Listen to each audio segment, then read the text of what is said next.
Hello दोस्तों, कैसे हैं आप सभी। ये वीडियो बीए बीएससी के सेकंड सेमेस्टर में जिनका भी सब्जेक्ट साइकोलॉजी है उन सभी के लिए इंपॉर्टेंट है। आपका चाहे ये मेजर सब्जेक्ट हो या माइनर, उससे कोई फर्क नहीं पड़ता क्योंकि आपका सिलेबस दोनों का सेम है, मेजर माइनर का। तो आप लोग का वीडियो भी सेम है।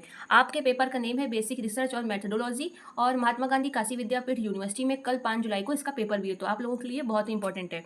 इसके द्वारा मैंने जो सबसे ज़्यादा रिपीट क्वेश्चन हुए वो यहाँ पे लिए हैं, और टाइम कम था इसलिए मैंने ये नहीं कहूँगी कि मैंने पूरा सिलेबस आपका कवर करा रही हूँ, लेकिन जो सबसे ज़्यादा इंपॉर्टेंट क्वेश्चन थे वो यहाँ पे मैंने आपको दिए हैं। आधे घंटे का ये वीडियो होगा, आप इसे मन लगा के देखें।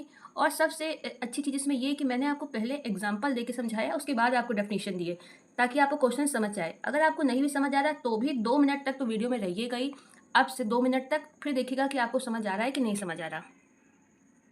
चलिए हम लोग अपना सबसे फर्स्ट क्वेश्चन है वो सबसे पहले देखते हैं। यादृच्छिक प्रतिदर्शन से आप क्या समझते हैं। ये आपकी डेफिनेशन नहीं है, मैं फिर से कहूँगी 2 मिनट तक ज़रूर रुकिएगा। ये आपकी डेफिनेशन नहीं है, ये सिर्फ आपको समझाने के लिए, लेकिन आप देखिएगा आपको कितने अच्छे से समझ आता है। वैसे आपको डेफिनेशन कठिन लगती। सरल शब्दों में पहले हम लोग देखते हैं। आप मान लीजिए कि आपकी कक्षा में 50 विद्यार्थी या 50 स्टूडेंट हैं, और आपको केवल 5 विद्यार्थियों से ये जानना है कि उनका कौन सा विषय सबसे पसंद है। फॉर एग्जाम्पल कि 50 क्लास है, मतलब एक क्लास है उसमें 50 स्टूडेंट है, और आपको सिर्फ 5 बच्चों से ये जानना है कि उनका सबसे फेवरेट सब्जेक्ट कौन सा है। अगर आप उन 5 विद्यार्थियों को ऐसे ही चुन लेंगे जिन्हें आप जानते हैं, जैसे भाई 5 बच्चों को आप जानते हैं कि भाई ये गीता हुई, ये बबीता हुई, ये राहुल हुआ, आपने सिर्फ उन 5 बच्चों को उठाया, तो ये पक्षपात होगा। ठीक है, देखिए अगर आप उन 5 विद्यार्थियों को ऐसे ही चुन लें जिन्हें आप जानते हैं, तो ये यादृच्छिक नहीं होगा, क्योंकि आप इसमें पक्षपात कर रहे हैं। यादृच्छिक का मतलब है रैंडम। ठीक है, ये रैंडम नहीं होगा क्योंकि आपने जानबूझ के सिर्फ 5 बच्चों को उठाया है जिन्हें आप जानते हैं। लेकिन अगर आप हर विद्यार्थी, यानी 50 बच्चे हैं तो 50 विद्यार्थियों की चिट बनाइए, उनमें उनके नाम लिखिए, फिर एक बॉक्स में आप 50 की चिट डाल लीजिए, फिर उनसे 5 अगर आप चिट निकालते हैं तो वो रैंडम होगा। फिर आप पक्षपात नहीं कर रहे, सबको आपने बराबर मौका मिला। कैसे भाई, पर बराबर आपने 50 नाम डाले, कोई भी आपके हाथ में आया तो इसमें पक्षपात नहीं है। लेकिन अगर आप हर विद्यार्थी का नाम एक पर्ची पर लिखें, उन्हें एक डब्बे में डालें और आंख बंद करके 5 पर्चियां निकालें, तो ये यादृच्छिक प्रतिदर्शन कहलाएगा, क्योंकि हर विद्यार्थी के पास चुने जाने का समान अवसर था। अब हम लोग एग्जाम्पल देख लेते हैं फिर से। मान लीजिए एक गांव में 100 किसान हैं। कृषि वैज्ञानिक चाहते हैं, मतलब कृषि वैज्ञानिक ये जानना चाहते हैं कि कितने किसान जैविक खेती करते हैं। वे सभी 100 किसानों में से 10 किसानों को चुनते हैं, लेकिन यादृच्छिक तरीके से। वो तरीका देखिए क्या होगा। सभी किसानों के नाम की एक सूची लिखते हैं, कंप्यूटर या लॉटरी के माध्यम से वो 10 नाम चुनते हैं, लेकिन उनमें से किसी भी 10 को पहले से रह जाते थे। इस तरह से चुना गया नमूना यादृच्छिक प्रतिदर्शन कहलाता है। ये था सिर्फ आपको समझाने के लिए। अब हम लोग डेफिनेशन देखते हैं, बहुत जल्दी आपका कवर हो जाएगा, आपका टाइम वेस्ट नहीं होगा, लेकिन आप कल पेपर में आएगा तो भूलेंगे नहीं, ये गारंटी है। अब देखते हैं हम लोग अपनी असली डेफिनेशन जो आपको पेपर में लिखनी है। यादृच्छिक प्रतिदर्शन की परिभाषा। जब किसी बड़े समूह यानी जनसंख्या से नमूना इस तरह चुना जाता है कि समूह के प्रत्येक सदस्य को चुने जाने का चुने जाने का समान अवसर मिले, तो उसे यादृच्छिक प्रतिदर्शन कहते हैं। इसमें चयन पूरी तरह से बिना पक्षपात के होता है। ये शोध में निष्पक्षता और निष्कर्षों की विश्वसनीयता को सुनिश्चित करता है। इसमें पूर्वाग्रह की संभावना कम होती है। पूर्वाग्रह मतलब पक्षपात की संभावना कम होती है, क्योंकि किसी विशेष समूह या व्यक्ति को जानबूझकर नहीं चुना जाता। इसके प्रकारों में ये इसके टाइप है: सरल यादृच्छिक प्रतिदर्शन, स्तरीकृत यादृच्छिक प्रतिदर्शन और समूह प्रतिदर्शन शामिल है। इस प्रक्रिया में नमूना किसी पूर्व निर्धारित क्रम या पसंद से नहीं होता, मतलब पहले से कुछ निर्धारित नहीं होता है, बल्कि संयोग यानी रैंडम चुना जाता है। जैसे यदि किसी विद्यालय के 500 छात्रों में से 50 छात्रों का चयन करना हो, तो यादृच्छिक पद्धति से हर छात्र को बराबर अवसर मिलेगा। इस विधि में जनसंख्या के प्रत्येक सदस्य को बराबर चुने जाने का अवसर होता है। इसमें त्रुटि की संभावना को कम करता है, मतलब इसमें त्रुटि की संभावना को कम किया जाता है, और ये जो शोध है वो अधिक वैज्ञानिक माना जाता है। इसकी विशेषताएं देखते हैं हम लोग। इसमें सबको समान अवसर मिलता है। मैंने आपको एग्जाम्पल दिया, इसलिए आपको डेफिनेशन बहुत अच्छे से समझ आ जाएगी। इसमें सबको समान अवसर मिलता है। हर सदस्य के पास चुने जाने का बराबर मौका होता है। निष्पक्षता, ये आपकी विशेषता है, हेडिंग पड़ेगी, ठीक है। प्रतिनिधित्व, निष्पक्षता और समान अवसर। निष्पक्षता, चयन में किसी प्रकार का पूर्व निर्णय या पक्षपात नहीं होता है। अगर ठीक से किया जाए तो यह पूरे समूह का अच्छा प्रतिनिधित्व करता है। दोस्तों, ये क्वेश्चन लगभग 3 से 4 बार पूछा जा चुका है। उपयोग क्या, इसका उपयोग कहाँ कहाँ किया जाता है? इसका उपयोग सर्वेक्षण में किया जाता है, जनगणना में, चुनाव पूर्व मतदान सर्वेक्षण में किया जाता है, और शोध कार्यों में। ठीक है, अब आती है हमारी शून्य परिकल्पना क्या है। इस डेफिनेशन को समझने से पहले आपको थोड़ा सा दिक्कत होगी, इसलिए फिर से थोड़ा सा हम लोग एग्जाम्पल की तरफ चलते हैं। ये वैज्ञानिक शोध की पहली सीढ़ी होती है। शोधकर्ता पहले ये परिकल्पना मानकर चलते हैं और फिर आंकड़ों से ये मतलब साबित करते हैं कि गलत है या नहीं। अगर आंकड़े ये दिखा अगर आंकड़े ये दिखाते हैं कि वाकई में कोई फर्क है, तो शून्य परिकल्पना को अस्वीकार कर दिया जाता है। अभी आपको ये समझ नहीं आया ना, मैंने आपसे कहा था। अब मैं आपको एग्जाम्पल के उस पर समझाती हूँ, देखिए अब आपको समझ आ जाएगा। सरल शब्दों में, उदाहरण के लिए, यदि कोई नई दवा विकसित की गई है तो शून्य परिकल्पना ये मानी जाएगी कि नई दवा का प्रभाव पुरानी दवा के बराबर है, यानी कोई अंतर नहीं। मतलब आप ये समझे, जब आप कोई शोध करने जाते हैं तो आपने एक परिकल्पना बना ली कि हम ये शोध कर रहे हैं, तो पहले हमने जो पुरानी दवा थी और जो नई दवा हम बना रहे हैं, इनमें कोई अंतर नहीं है। अगर आप पहले से ये सोच लेंगे कि हम नई दवा बना रहे हैं, ये बहुत अच्छी है, बहुत अच्छी है, आपके माइंड में पहले ही बैठ जाएगा, तो आप फिर पक्षपात कर जाएंगे। लेकिन अगर आप ये माइंडसेट बना लेंगे कि जो नई दवा हम बना रहे हैं, इसमें कोई भी ऐसा गुण नहीं है, पुरानी दवा के बराबर है, ये हमने मान के हमने अपना प्रैक्टिकल शुरू किया। फिर नई दवा में अगर बहुत अच्छे गुण है, बहुत अच्छा रिजल्ट दे रही है, जब उसने रिजल्ट दे दिया, तब हम लोग कहते हैं कि शून्य परिकल्पना हम लोग की जो ये है, ये अस्वीकार हो गई है। समझ में आया आपको? देखिए अब आपको एग्जाम्पल देते हैं। उदाहरण के लिए, यदि कोई नई दवा विकसित की गई है तो शून्य परिकल्पना ये मानेगी कि नई दवा का प्रभाव पुरानी दवा के बराबर है, यानी कोई अंतर नहीं है। उदाहरण, मान लीजिए हम ये जानना चाहते हैं कि अभ्यास करने से छात्रों के अंकों में वृद्धि होती है, तो पता है शून्य परिकल्पना क्या होगी? अभ्यास का अंकों पर कोई प्रभाव नहीं पड़ता। इसके बाद हम लोग इसका प्रैक्टिकल करेंगे, क्योंकि हम पहले से मान लेंगे कि नहीं भाई, अभ्यास का तो अंकों पर बहुत प्रभाव पड़ता है, तो एक पक्षपात कर जाएंगे फिर हम। लेकिन हम इसमें परिकल्पना क्या मानते हैं? अभ्यास का अंकों पर कोई प्रभाव नहीं पड़ता। फिर हम प्रैक्टिकल करते हैं। अगर अभ्यास का यानी कि प्रैक्टिस करने से बच्चे के नंबर बढ़ रहे हैं, हम अगर रिजल्ट में ये पाते हैं, तो फिर शून्य जो परिकल्पना है वो रिजेक्ट कर दी जाती है। फिर हम लोग वैकल्पिक परिकल्पना को मान लेते हैं। अभ्यास का अगर अंकों पर सकारात्मक प्रभाव पड़ता है, तो हम लोग फिर वैज्ञानिक परिकल्पना को एक्सेप्ट करते हैं। उदाहरण के लिए, यदि हम ये जानना चाहते हैं कि योग अभ्यास से तनाव कम होता है या नहीं, तो शून्य परिकल्पना पता है क्या होगी? योग अभ्यास का तनाव पर कोई प्रभाव नहीं पड़ता। हम ये मान के प्रैक्टिकल करेंगे। ये था आपका। मुझे उम्मीद है कि आपको ये समझ आ गया होगा। अब हम लोग अपनी डेफिनेशन पे चलते हैं। अब देखिए आपको अच्छे समझ आ जाएगा। थोड़ी दिक्कत हो सकती है, शायद आपने पहली बार या मेरे पढ़ाने के तरीके से आप पहली बार वाकिफ हो रहे हो, लेकिन मुझे उम्मीद है कि आप अगर रात में एक दो बार इसको देखेंगे तो आपको समझ आ जाएगा। शून्य परिकल्पना एक सांख्यिकीय परिकल्पना होती है जो ये मानती है कि विश्लेषण किए जा रहे डेटा या दो से अधिक चरों के बीच कोई प्रभाव, अंतर या संबंध नहीं है। मतलब कि हमने एग्जाम्पल में आपको पीछे बताया कि एक्सरसाइज करने से यानी योगा करने से तनाव कम होता है। तो आपका एक डेटा क्या हुआ, यानी एक चर आपका योग हुआ और दूसरा जो रिजल्ट निकल के आएगा। ठीक, तो इसमें ये माना जाता है कि दोनों के बीच में कोई संबंध नहीं है, मतलब कोई प्रभाव नहीं पड़ेगा। योग का तनाव पे कोई प्रभाव नहीं पड़ता। वही यहाँ पे मतलब है कि दो से जो अधिक चर हम लोग लेते हैं शोध में, उनका आपस में कोई संबंध नहीं है।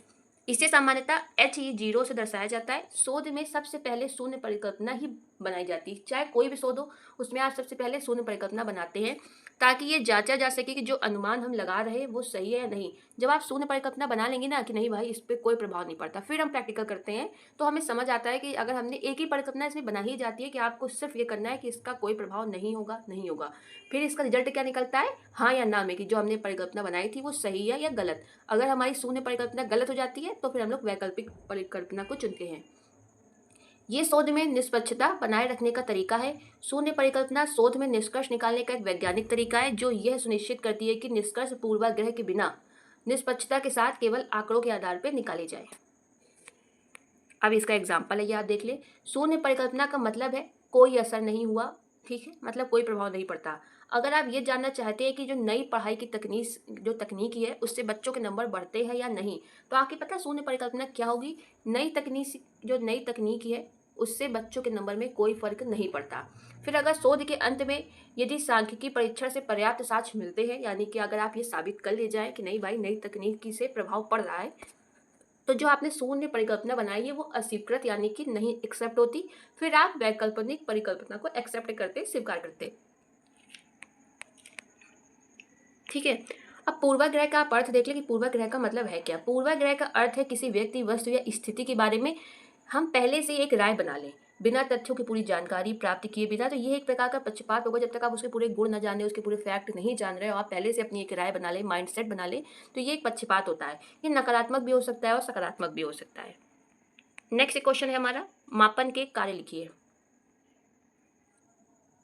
मापन के कार्य। मापन का अर्थ है किसी वस्तु या व्यक्ति की क्षमताओं, विशेष गुणों और व्यवहार को संख्याओं के रूप में व्यक्त करना। मतलब मापन के द्वारा हम किसी वस्तु या व्यक्ति के गुणों को, क्षमताओं को, व्यवहारों को संख्यात्मक रूप देते हैं। ठीक है, मतलब संख्यात्मक रूप। मापन से वस्तु या व्यक्ति की क्षमताओं, गुणों और व्यवहारों का सटीक पहचान संभव होती है। उदाहरण के लिए यदि किसी छात्र की बुद्धि का स्तर जानना हो तो बुद्धि परीक्षण के माध्यम से हम उसका मापन करते हैं। बुद्धि परीक्षण से किसी छात्र की मानसिक क्षमता को संख्यात्मक रूप से ज्ञात किया जा सकता है। मापन से हम ये पता लगा सकते हैं कि जैसे दो छात्रों की बुद्धि में कितना अंतर है, और फिर ये भविष्य करने में हम लोग के लिए मतलब हम लोग की भविष्यवाणी कर सकते हैं फिर कि कौन सा छात्र किस क्षेत्र में ज़्यादा सफल होगा। ये सिर्फ एक अनुमान होता है, 100% सही नहीं होता है। इसके अलावा मापन से शैक्षिक कार्य या शैक्षिक निर्णय लेना आसान होता है, जैसे कौन से छात्रों को विशेष सहायता की जरूरत है। जैसे आप दो छात्र हैं, आपको अगर ये हो कि हमें भाई कमजोर छात्र की सहायता करनी है, तो आप उन दोनों को पहले मापेंगे कि किस सच में कौन सा कमजोर है, फिर उसके अकॉर्डिंग आप उसकी सहायता करेंगे। इससे व्यक्ति की क्षमताओं को समझकर उसे उचित सहायता या मार्गदर्शन दिया जा सकता है। शिक्षा, मनोविज्ञान और शोध में मापन के कई कार्य होते हैं। मूल्यांकन करना, छात्र या व्यक्तियों की योग्यता या क्षमता का आकलन किया जाता है। इसमें मापन का मतलब कहाँ का यूज किया जाता है, तुलना करना, जैसे दो छात्रों की बुद्धि की तुलना करना। वर्गीकरण, व्यक्तियों को उनके प्रदर्शन के आधार पर वर्गीकृत किया जाता है मापन के द्वारा। मापन के द्वारा पूर्वानुमान लगाया जा सकता है, जैसे मापन के आधार पर भविष्य में सफलता या विफलता की संभावना जानी जा सकती है, अर्थात भविष्य के व्यवहार या प्रदर्शन की भविष्यवाणी आप कर सकते हैं। मापन के द्वारा आप निर्णय ले सकते हैं, जैसे छात्र को आगे कौन सी पढ़ाई करनी चाहिए। जैसे आपने पहले छात्र को पूरा ऑब्जर्व किया, उसको मापा कि किस सब्जेक्ट में बेटर है, फिर आप उसे बताइए कि आपको आगे कौन सी पढ़ाई करनी है। मापन के माध्यम से अमूर्त गुणों को संख्यात्मक बनाया जाता है। अमूर्त गुण वो होते हैं जिन्हें आप छू नहीं सकते, जैसे आप किसी की बुद्धि को छू सकते हैं, नहीं छू सकते। किसी के आप क्षमता को छू सकते हैं, नहीं ना। इन्हीं को अमूर्त गुण कहते हैं। इनको आप संख्यात्मक बना सकते हैं, जिससे उनकी सटीक व्याख्या व विश्लेषण संभव होता है। अनाश्रित चर से आप क्या समझते हैं? अनाश्रित चर वह चर होता है जिसे शोधकर्ता प्रयोग में स्वयं नियंत्रित करता है। अनाश्रित चर वो होते हैं या इंडिपेंडेंट वेरिएबल वो होते हैं जो मतलब कि आप उन्हें कोई प्रैक्टिकल कर रहे हैं तो उन्हें खुद ही नियंत्रित कर सकते हैं। उनकी मात्रा बढ़ा सकते हैं, उनको नियंत्रित कर सकते हैं, उनको हिला डुला सकते हैं, मतलब सब आपके हाथ में होता है। इसमें प्रयोग में नियंत्रित या बदला जाता है ताकि हम लोग उसके प्रभाव को जो आश्रित चर है उन पे देख सके। अभी एग्जाम्पल पे आपको समझ आ जाएगा। ये प्रयोग की स्वतंत्र चर की भूमिका निभाते हैं। ये प्रयोग में मतलब स्वतंत्र चर होते हैं भाई, क्योंकि आप इन्हें हिला डुला सकते हैं, अपने हिसाब से बदल सकते हैं। उदाहरण अब हम देखते हैं। यदि हम पढ़ाई के समय और परीक्षा में यदि आप पढ़ाई के समय और परीक्षा में प्राप्त अंकों के बीच संबंध जानना चाहते हैं, ठीक है, तो पढ़ाई का समय जो होगा वो आपका अनाश्रित चर होगा, क्योंकि हम इसे नियंत्रित कर सकते हैं। अगर आप पढ़ाई के घंटे बढ़ाते हैं तो छात्रों के अंकों में बदलाव देख सकते हैं। तो पढ़ाई के जो घंटे हैं वो आपके क्या हुए? अनाश्रित चर। अब मैं आपको फिर से आप इसका एग्जाम्पल देखिए। भाई हम कह रहे हैं, ये हम एग्जाम्पल दे रहे हैं कि अगर आप पढ़ाई के घंटे बढ़ाएंगे तो आपके नंबर जो है वो ऑटोमेटिक बढ़ेंगे, ठीक है। लेकिन ये फिर कंफर्म नहीं होता कि आप पढ़ाई के घंटे बढ़ा रहे हैं तो आपके नंबर बढ़ ही जाएं। लेकिन आप पढ़ाई के जो घंटे हैं वो ज़रूर आगे पीछे कर सकते हैं भाई। आप 4 से 6 घंटा 7 घंटा कर सकते हैं, लेकिन नंबर बढ़ेंगे नहीं बढ़ेंगे ये आपके हाथ में नहीं भाई। आप सिर्फ पढ़ सकते हैं, तो घंटे हम घटा बढ़ा सकते हैं ना, इसलिए ये क्या हुआ? अनाश्रित चर। अनाश्रित चर को वैज्ञानिक प्रयोगों में जानबूझकर बदला जाता है ताकि देखा जा सके कि वह आश्रित चर को कैसे प्रभावित करता है। ये वैज्ञानिक अनुसंधान में महत्वपूर्ण भूमिका निभाता है, क्योंकि इसके माध्यम से कारण प्रभाव संबंधों को समझा जा सकता है। नेक्स्ट क्वेश्चन, वैज्ञानिक उपागम के उद्देश्य लिखिए। वैज्ञानिक उपागम के उद्देश्य। वैज्ञानिक उपागम का जो उद्देश्य है किसी समस्या या घटना को तर्कसंगत यानी फैक्ट, व्यवस्थित यानी बिल्कुल सुटेबल और प्रमाण आधारित तरीके से व्याख्या करना होता है। वैज्ञानिक जो उपागम है उसका यानी साइंटिफिक जो अप्रोच है उसका एम क्या होता है? किसी समस्या घटना को तर्कसंगत, व्यवस्थित और प्रमाण आधारित तरीके से व्याख्या की जाए। इसका उद्देश्य सटीक जानकारी एकत्र करना, प्रमाणों के आधार पर निष्कर्ष निकालना और पूर्वानुमान लगाना होता है। वैज्ञानिक उपागम अनुभव और परीक्षण पर आधारित होता है, जिसमें पूर्वाग्रह और अंधविश्वास के लिए कोई स्थान नहीं होता। आप लोग खुद कहते भाई ये साइंटिफिक रीजन है, इसमें तो कोई डाउट ही नहीं हो सकता। वैसे यहाँ पे इसमें पूर्वाग्रह और अंधविश्वास के लिए कोई स्थान नहीं है। इसके प्रमुख उद्देश्य है सटीक जानकारी प्राप्त करना, सत्य को जानना, सिद्धांतों और तथ्यों की जांच करना, व्यक्तिगत मतों और भावनाओं से रहित, मतलब आप व्यक्तिगत भावनाओं इसमें नहीं आपके पास आ सकती, उससे रहित होकर आपको दृष्टिकोण अपनाना होगा। परिणाम सबके लिए उपलब्ध हो और पुनरावृत्त योग होना चाहिए, यानी कि आप ये नहीं कि आपने जो रीज़न या आपने जो फैक्ट साइंटिफिक अप्रोच के द्वारा आपने जो रिसर्च करी है फिर उससे जो रिजल्ट आए वो आप सार्वजनिक करिए कि सब लोग उसको देख सके। उसके बाद अगर कोई और भी उसका सेम डाटा लेकर प्रैक्टिकल कर रहा है तो उसके जो रिजल्ट हो वो आप रिपीट होने चाहिए, तभी आपका जो वो है वो सही माना जाएगा। भाई अगर आपने कोई प्रैक्टिकल किया उससे 5 उत्तर आ रहा है, आंसर आ रहा है, तो दूसरा करे उससे भी 5 ही आंसर आना चाहिए। तो जो आपका परिणाम हो, रिजल्ट हो, वो पुनरावृत्त योग होना चाहिए। इसका अंतिम उद्देश्य सुसंगत सिद्धांतों का निर्माण करना, उनके आधार पर व्यवहार या घटनाओं की व्याख्या करना होता है। वैज्ञानिक उपागम में अवलोकन, परिकल्पना, प्रयोग, विश्लेषण और निष्कर्ष की प्रक्रिया अपनाई जाती है। अगर आप सरल शब्दों में देखें तो वैज्ञानिक उपागम का उद्देश्य किसी समस्या का तार्किक, व्यवस्थित और प्रमाण आधारित समाधान देना होता है। नेक्स्ट क्वेश्चन है, इंपॉर्टेंट है भाई, ये 3-4 बार पूछा जा चुका है।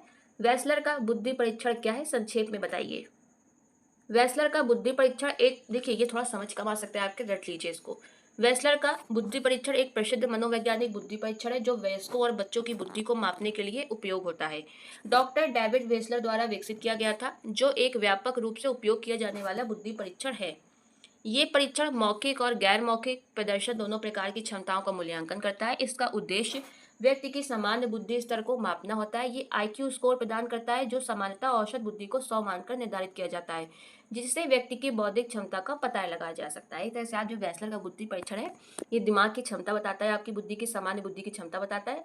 और ये गैर मौखिक या मौखिक दोनों प्रकार की क्षमताओं का, एक तो मतलब वर्बल और नॉन वर्बल, जो आपको आप परफॉर्मेंस कहते हैं, उन दोनों क्षमताओं का ये मूल्यांकन करता है, ऑब्जर्वेशन करता है। ये बुद्धि, इसमें वयस्कों और बच्चों दोनों की बुद्धि मापी जाती है। और किसने विकसित की? Doctor David Wechsler. ये आप याद कर ले। फिर ये थोड़ा सा फैक्ट है, आप एक काम करें, वेसलर का बुद्धि परीक्षण ये बच्चों और वयस्कों दोनों के लिए अलग अलग संस्करणों में उपलब्ध है। वेसलर बुद्धि परीक्षण के प्रकार देख लीजिए, बस 3 ही है, फिर खत्म हो जाएगा ये आपका।